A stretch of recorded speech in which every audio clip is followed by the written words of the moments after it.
by Jimmy. He's the Rams user. But We're going to go over the weekly awards, then go into some predictions, and then some statistical leaders. Video should take about 21 minutes. Let's just get right into it. So first, we're going to start off with the NFC awards. Go ahead. yeah, we got Dwayne Haskins here winning the week 5. I played Redskins and he dotted me up. He went for 400 yards, 4 touchdowns. And then we got the NFC defense. I don't know that dude's first name, but 2 touchdowns, 2 interceptions. Yeah, it's Trevin Diggs. He drafted him year one, I believe. That was his first round draft pick. For the AFC Offensive Player of the Week, we have Austin Eckler for the Chargers. 23 carries, 273 yards, 2 touchdowns. That's really, really ridiculous numbers. And Darius Slay for the Raiders with 4 tackles, an interception, a forced fumble, a fumble recovery, and a touchdown. He was only missing a sack and a tackle for loss, getting something in every statistical category.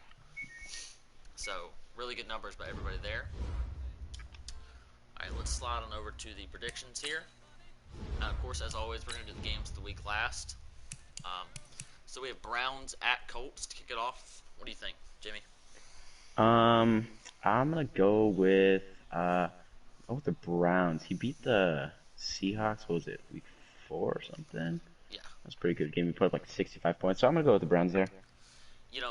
His offense is really, really ridiculous. He's got Kareem Hunt playing at superstar type level. He said 2,000 yards at the beginning of the season. He's probably going to get that.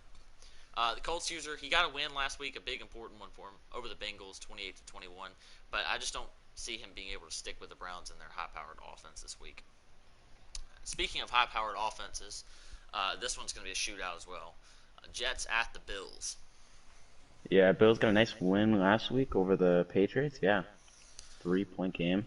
I still like the Jets here. That dude is just insane. I mean, was it like 97 overall team? I mean, it's hard not to rock with the Jets here, but should be a pretty good game. The Bills is trying to take down people this year. He knocked off an undefeated team last week. He has a chance to knock off another one this week. He's never beaten the Jets before. There's been some real good games. A few of them he had the whole league watching. 14, 15 people viewers. But this one, every year the Jets keep getting better, and other people tend to get better, like the Bills, who have improved almost every year. But I just can't see him sticking with this one here. Maybe Yeah, close to a I think it's halftime. gonna be a great game. Maybe close to a halftime, and I think he'll probably just slip away with this one. Uh, Now we're going to go the opposite way of offense. Our last 2 games. This one's going to be a good defensive game. The Vikings at the Lions. This is an interesting one. I mean, Vikings just ground and pound run game. I mean, he runs the ball like 35 times a game with Yeah, it's ridiculous. who's he got back there? Yeah. I would take the Lions here. I don't know too much about the Lions. I know he's pretty good this year. He did pretty well last year, but I think I'm just gonna take the Lions here. He generally is a every year playoff team trying to get there. You know what I mean? He's made it a few times. Last week he lost 20-14 to the Bucks, so that's only a 6-point loss to them is saying something. Although in the Yeah. season he's only 2-3. Um, so he's been up and down. He tends to be really good or really bad in games. And Sosa is a really good run team, but then he has weeks like when he played the Bucks a few weeks ago that he threw for 2 passing yards. Um, so I'm going to take the Lions here just because his team I think is slightly better, but he is subject to bad run games. The Bears eat him up every year like that, so the Vikings could, he could run for 250 yards and win the game easily. So this is going to be a good one to watch. Yeah, if the Vikings can mix in like a passing offense, I mean, I mean, he's got Marcus Mariota. I like Marcus, but Yeah, he is a he he's has just a too game he's on the just too schedule. run heavy. Yeah, he has a game on the schedule every year. I do not look forward to playing. The Steelers at the Texans. You got 2 teams here that are towards the bottom. Both of them need a critical win if they're going to stay in this race. What do you think? Um, I think I'm gonna go with the Texans here. I don't know. I just like the Texans a bit more here. I haven't played the Texans. Don't know too much about him, but I have played the Steelers. What was it back in week 1? Yeah, I won 28-3. I think I'm gonna take the Texans here. Yeah, I'm going to take the Texans here simply because the user are about the same level, but the Texans roster is just much better. You're talking Joe Mixon, DeAndre Hopkins, Deshaun Watson. Um, Pittsburgh needs this win if they're going to stay in that race for the NFC North. It's usually the AFC North. Excuse me. It's usually the weakest division. So right now they're at like 2-3, and that's only like a game back. So they really need a win here. All right, we got the Cowboys at the Eagles. I say it every week. The NFC East beats up on each other like no other division in this whole league. They can all beat each other all the time, and so they're all still in the race at this point. What do you think? I think this is a tough one. This is gonna be a great game, but Cowboys got shut out a couple weeks ago. Yeah, you Don't lost know 20 to too much 0 to the about the Redskins. Eagles. Eagles won last week against the Giants. Wow. It's a good victory for It's them. kind of a toss up here. I'll go with the Eagles here. I'm also going to take the Eagles. It's unexplainable, but for some reason, uh, Dwayne can beat Peso every year, the Giants, who usually has the best roster and the best team, but he all the time loses to the Eagles and Redskins. It doesn't make sense. I guess he's just got his number. I'm going to take the Eagles here as well. Got the Dolphins at the Chiefs. Um, two new-ish users to the league, both trying to make a name for themselves. What do you think? Uh, this is an interesting one. I'm just gonna go ahead and go with the Chiefs here. Yeah, same thing for me. Like I said about the Texans game, it's all about the talent on the team. Too many weapons for the Chiefs, not enough for the Dolphins. Um, Jaguars at the Titans. The first time these two teams played this season, the Jaguars shut out the Titans 14 to 0, which is the only time the Titans have been shut out in 5 seasons now in this league. So I'm sure he's hungry for revenge. These two talk shit to each other like nobody else in the league. So it's gonna be a really interesting game. Let's see. What did the Titans? Titans went to the AFC Championship last year, right? Yes. Yeah. It's interesting divisional matchup here. I'm gonna go with the Titans to bounce back here after losing to the Jaguars earlier in the year. I'm just gonna go with the Titans. Yeah, I think he's gonna want this win like real bad. I can't imagine him getting swept by Jacksonville, which has never happened. Even the year the Titans went 4-12 or whatever it was, he beat Jacksonville once. So I think he'll get the W here. Chargers at the Raiders. The Chargers are leading this division, but the Raiders have won 2 games in a row now. They're on a streak. And a win here, I believe they would actually take the division lead because the Chargers have dropped 2 in a row. So it's gonna be interesting. Yeah, I'll take the Raiders here. Like you were saying, Raiders on a 2-game win streak. Kind of hot right now. Yeah, I'll go with the Raiders. Uh, the Chargers got blown out last week by the Jets. I think he's gonna be hungry to get the victory back. Raiders have good young talent, but I'm just not sure if there's enough on the roster, especially defensively, to make up for it. We got the Broncos at the Packers. The Packers are 1-4. The Broncos are 0-5. So two teams desperately needing to get the show on the road if they have any chance of making a wild card slot. Yeah, I'm gonna go with the Packers here. I just don't think the Broncos have that great of an offense. I mean, he runs that QB power thing, like the fake zone jet QB power. I just, I'm taking the Packers here. What you like you said, Broncos 0-5. I'll take the Packers. Um, I play the Packers every single year. Sometimes I beat him 50-0, and sometimes I beat him 21-10. So it just depends on how he comes out swinging. Bunny tends to make a lot of mistakes when he starts throwing the football because his quarterback is only a 65 overall or whatever like that. He's fast as hell, but he can't hit the broadside of a barn with a pass. Um, I'm going to take the Broncos here. I think the Packers struggle against the run, and Bunny runs the ball well with this dual running back system, so I'm going to go with them here. We're going to skip this one because it's one of the games of the week. We're going to the Cardinals and Rams, one that certainly means a great deal to you and to this division, as it's usually a two-way race between you and CJ, but the Cardinals are coming out swinging this year. Already knocked off Noop earlier in the year. Yeah, this is gonna be a good game. I'm excited for this one. I think we might play here in a little bit, but I don't know, man. Cardinals played me well last year. I think it was week 17. 13 to I didn't 12. run. Yeah, I didn't run the ball a whole lot in that game, just trying to prevent injuries to my two guys, Gurley and Turner. Um, I don't.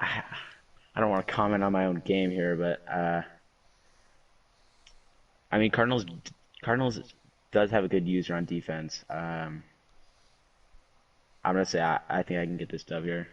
You know, I root for you every week to win, Jimmy. But I may have done something to harm you this week. Right before the week was advanced, the Cardinals and the Bears came to a deal to send Kylan Hill from the Bears, a 23-year-old, Oh, no 87 shit. overall running back, to the Cardinals for his first round pick.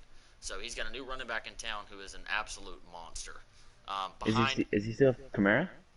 he still has Kamara, so he's going to have a two-headed system there. It's going to be ridiculous. Colin Hill more of a speed back. Kamara probably more of the pass catching back. Um, so he's going to have a really really good run game, and I expect him to use him a lot. Um, I'm going to take the Rams here, just because I think defensively they are significantly better than the Cardinals. As long as you don't give the game away passing the ball with turnovers, you should win. He, the Cardinals, one of those users that thrives, lives, and dies off turnovers. So if you throw 5 picks like Clifton did a few weeks ago for the Falcons, you're going to lose. But if you can limit that to 1 or 2, maybe total turnovers and run the ball well, you should have success here. Got the Saints at the Panthers. Uh, Panthers is having a weird season. Last year started off 5-0, and I thought he was destined to steal a wild card from somebody, and absolutely collapsed to 7-9. The Saints user played me real tough a few weeks back. I had to win with a field goal in the last play of the game. So it's gonna be a good game. What do you think? This is an interesting one. The divisional ones are always good games. Um, I'm gonna go ahead and go with the Saints here. As long as the Saints don't throw the ball with Darnold, he's got a good offense and he's pretty solid defense too. Um, if he can limit CMC, I think the Saints can pull this one out. Yeah, this one's going to be all about the run game. The Saints and Dalvin Cook like to run the football, especially out of Wildcat. The Panthers, if Christian McCaffrey usually touches the ball 4 out of every 5 plays, if not more. So if he can limit him, I mean, I would double coverage him anytime you think he's going to be in the passing. Anything you got to do like that. I'm going to take the Saints, but this is going to be a really good game. Probably really close. Final possession, I'm going to say wins the game. Got the Bengals at the 49ers. The 49ers are 1-4. The Bengals are 0-5. You know, but that 0-5, I think he's lost 4 games by like 7 points or less. You know, he's hurting real bad not being able to finish games. What do you think about this one? I'm gonna take the Niners here. I faced him plenty of times uh, in the NFC West. He's got a pretty good user on defense, and just his main concern. Same thing with what I said about the Saints is if he doesn't turn the ball over, he can win this game. I mean, just keep the turnovers to a minimum and keep the run game in. He's got a pretty good back in Akers, I think his name is, You had and Cam Akers and Le'Veon Bell. oh yeah, I forgot about Le'Veon. If he can just keep the ball on the ground and, I mean, just throw with Baker for like 120 yards, 1 touchdown, no interceptions, he's keep a solid run game. He can win that game. Yeah, I've always said that he needs to take after my mantra. Your quarterback doesn't have to throw for 250 yards and 4 scores every week. Trevor Lawrence only throws for about 150 yards a week. He throws a touchdown or 2, but he does what he needs to do to support the run game. Same 49ers thing need to with be running Goff. exactly. The 49ers need to be running the ball 25 times a game, especially when you have 2 running backs like that. If he does that, he's going to win because, like you said, he plays pretty good defense for that roster. It's not like spectacular in defense, not horrible, but he plays pretty good defense with it. The Bengals, he can score and then he cannot score. He's kind of hot and cold, very inconsistent. So it's hard to pick against an inconsistent team. I'm going to take the 49ers here as well. Let's get into our 2 games of the week. We have the Buccaneers at the Giants. The Buccaneers, one of 4 undefeated teams left at 5-0. The Giants are 2-3, having sort of a down year. Dropped a big divisional game last week to the Eagles. This is a good game here. I'll definitely be tuning into this. A big NFC game here. I'm gonna be rooting for the Giants for standings wise, but I think the Buccaneers will pull this one out. I mean, like you said in last week's prediction video, Buccaneers just got so much speed everywhere, offense and defense. It's incredible. Um, I'm just gonna go with the Buccaneers here. I mean, if you can keep the ball on the ground, keep interceptions limited, I think you can win this game. Well, I always tell Peso whenever he plays Tampa Bay, it's hard for teams like me and him to beat them because we live off the run game. Um, and Buck stops the run very, very well. I found the best way to have success when you play against him is short passes. Short, quick, get the ball out of your quarterback's hand into your people's hands. You need to beat him 4 and 5 yards at a time. If you try to beat him 60 yards at a time, you're going to lose the game. Um, I'm going to take the Bucks here. I think he's going to be one to get a lot of points after only scoring 20 last week. Um, I think if the Giants take my advice and can incorporate a decent run game and feed Saquon Barkley, as well as short passes, that he'll be able to keep this game close pretty much all the way. Got the Redskins at the Seahawks. The Redskins got a crucial win. He's 4-1 on the season now. The Seahawks are 3-2 or 2-3. He did get back on the right track with a win last week over the Cardinals, but the Redskins have not made the playoffs since Dean left that team after season 2. So he's currently leading the division. This is a huge game for him. He desperately needs this one. Yeah, I got torched last week by the Redskins. That was a fun game, but this is an interesting one. Uh, oh man, I'm gonna go with I'm gonna go with the Redskins here. Redskins have a very interesting offense. He kind of runs his offense like I run mine. Short passes, don't turn the ball over, and keep the ball on the ground. It'll be interesting though if Bryce Love is. I don't know if he's healthy for this week because he got injured in that week last week with me. Um, that'll be a big factor. Although he does have a nice backup running back. I'm gonna go ahead and take the. Oh man, this is a toss up. I'm gonna take the Seahawks here. You know, the Seahawks, I've said it every week, and I feel bad for CJ picking on him all the time, but his defense is not even close to the worst defense in the entire league. I'm not sure if it's he doesn't try or, he's given up 60 points 2 times already this season. And, if the Redskins can pick you apart, who I think is a decent defensive user, then he's just going to. Haskins is going to throw 8 touchdowns this week. Um, I see the Seahawks scoring a lot of points, and I see him giving up even more. This is going to be a Redskins 52-38 type win. Um, he doesn't make mistakes. That's one thing I'll say to him. Even after Dean left, the Redskins haven't made the playoffs the last 2 seasons, but he beat me both seasons. Um, he doesn't make mistakes. He thrives off other people's mistakes, and he's really learning to use this team correctly. So I'm going to take him here. Since we're flip flopped on that one, it'll be interesting to see who wins that one. I really just need you to beat the Cards for me, man. Every game they lose is close to that first round pick is going to be towards the top for me. Let's go look at the statistical leaders, and then we're going to wrap the video up here. Who have you got leading the league in passing? All right, here we go. Passing. Oh, I did not know this. Russell Wilson. Yeah, like you were saying earlier, Seahawks very offensive based. Uh, damn, that's impressive already. 1,600 yards there, 17 touchdowns. Passing touchdown leader, we've got Justin Fields. No surprise there with 25. Burrow in 2, new home in New England. Interception leader, we got Spencer Ackerman with the Bills there, and then Fields at number 2. Yeah, I really am rooting for Spencer Ackerman. Every week we pick on him for having the most picks in the league, and it's probably not going to get any better this week playing the Jets, but I don't think he'll end the season with the most picks thrown. Justin Fields, he's got 25 touchdowns, he's got 14 picks. The Bucks makes mistakes. You have to, if Payson wants to have a chance, he needs to live off those. What about rushing? Who you got at the top there? Rushing, oh, we got Dalvin Cook, already 700 yards. He likes to run the ball a lot with Cook and Aaron Jones back there. We got Cook there. We got Barkley at number 2 with 659. Let's go to rushing touchdowns. We got Pollard at 9 touchdowns already. Wow. Yeah, he's There's force feeding him Kamara down there whenever with he gets 8. close. It's going to be really interesting. I'm all about running the ball. We haven't really been doing that as well this year, but we're going to get back to that.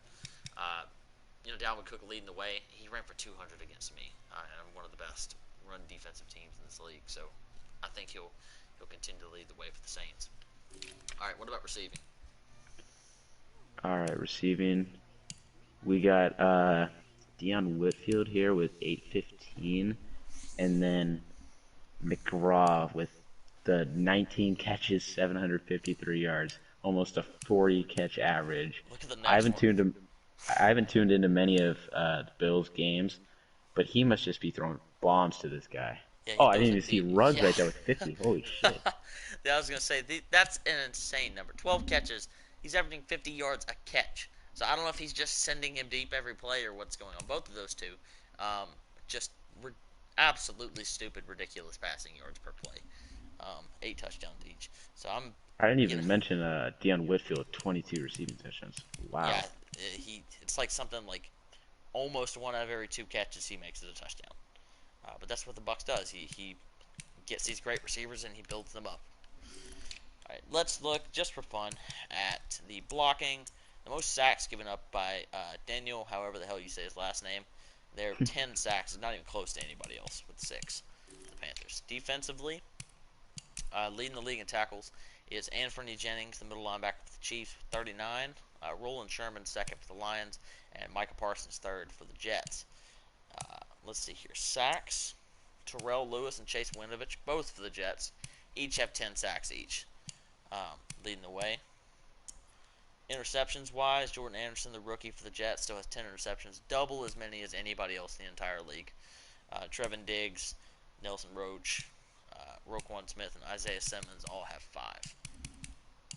That's pretty much going to be it. I do want to look at defensive touchdowns just because this can be skewed and interesting. Trevin Diggs leads the way with 3. Anderson and Roquan Smith each have 2.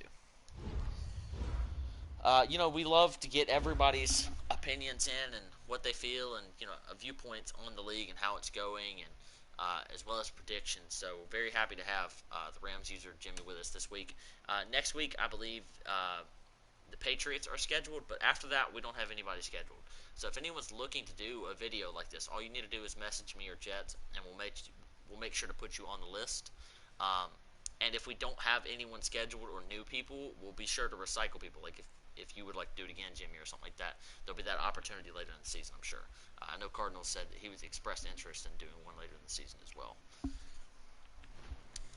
All right, man. Well, I really appreciate it, you being here Yeah, and man. doing this Thanks for video. Yep, absolutely, man. That's gonna